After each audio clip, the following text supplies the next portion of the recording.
তখন ওনাকে বলা হয়েছিল তোমার আরো না কাজ বাকি আছে। এই যন্ত্রণাময় এই রাক্ষস খক্ষস টাকা খাওয়া মিটারের বিরুদ্ধে দাঁড়ানোর জন্য সোচ্চার হয়েছেন আপনাদের সবার শীর্ষে আমার ছোট করে প্রণাম নিবেদন করছি।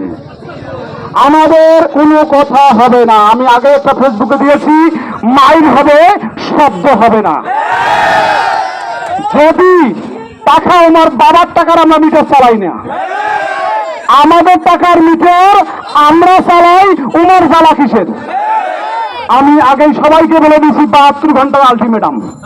যদি 72 ঘন্টার মধ্যে আমাদের আগের মিটার লাগিয়ে দেওয়া না হয়, আমরা আগের মিটার বাদ দিয়ে ডাইরেক্ট চালাবো। যদি আপনাদের পেটের ব্যথা ওঠে, আইসেন, কত বড় বুকের ব্যথা রয়েছে, আমাদের বিধানের বসে আছেন। আমি আরেকটা পরিষ্কার ঘোষণা দিয়েছি, যদি আসার পর আপনাদের চুমকি হুমকি জেল জরিমানার ভয় দেখায়, প্রথমে আমার নামটা ঘোষণা করবেন, আমি মরতে রাজি আছি। ইসলাম শরীয়তে একটা সুন্দর কথা আছে, একবার যখন নাই নেয় তখন আল্লাহর কাছে ফরিয়াদ করছিল, আল্লাহ আমার মরণ হওয়ার জন্য। তখন ওনাকে বলা হয়েছিল তোমার আরো না কাজ বাকি আছে। তো অতএব আমার যদি কোনো কাজ বাকি থাকে সেটা আমি করব, তবে আল্লাহর পথে আমি চলতে চাই, আমি জনগণের খেদমতে করতে চাই। অতএব এরপরে যদি আমাদের 72 ঘন্টার মধ্যে যদি আমাদের আগের মিটার লাগিয়ে দেওয়া না হয়, আপনারা সোচ্চার থাকেন, অবশ্যই আপনারা আগের মিটার আপনারা লাগাবেন, না ডাইরেক্ট চালাবেন।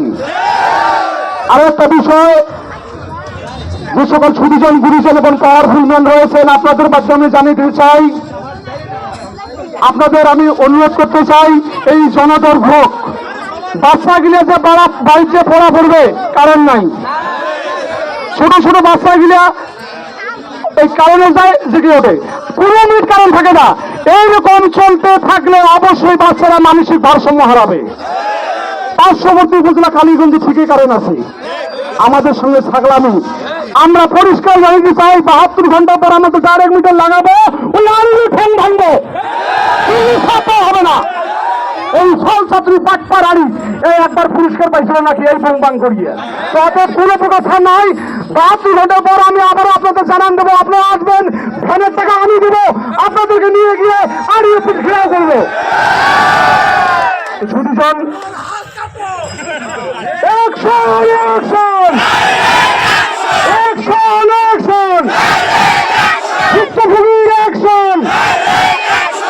উপস্থিতি খুবই ভালো লাগলো, আপনারা এই হতমেটাকে সাড়া দিয়েছেন। আসলে এই কষ্টটা শুধু আমার না, এই কষ্টটা আপনাদের সবার। আপনারা বাড়ি গিয়ে দেখবেন বাচ্চারা আর পড়াশোনা করে না, কারণ জেলায় বাঁচে না।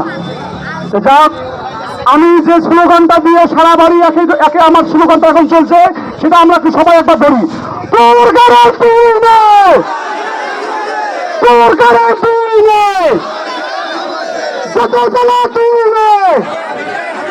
ধন্যবাদ। সম্মানিত উপস্থিতি, আপনারা অক্লান্ত পরিশ্রম করে এসেছেন, এই জন্য আমি আপনাদের প্রতি কৃতজ্ঞতা স্বীকার করছি। সবাইকে অসংখ্য ধন্যবাদ।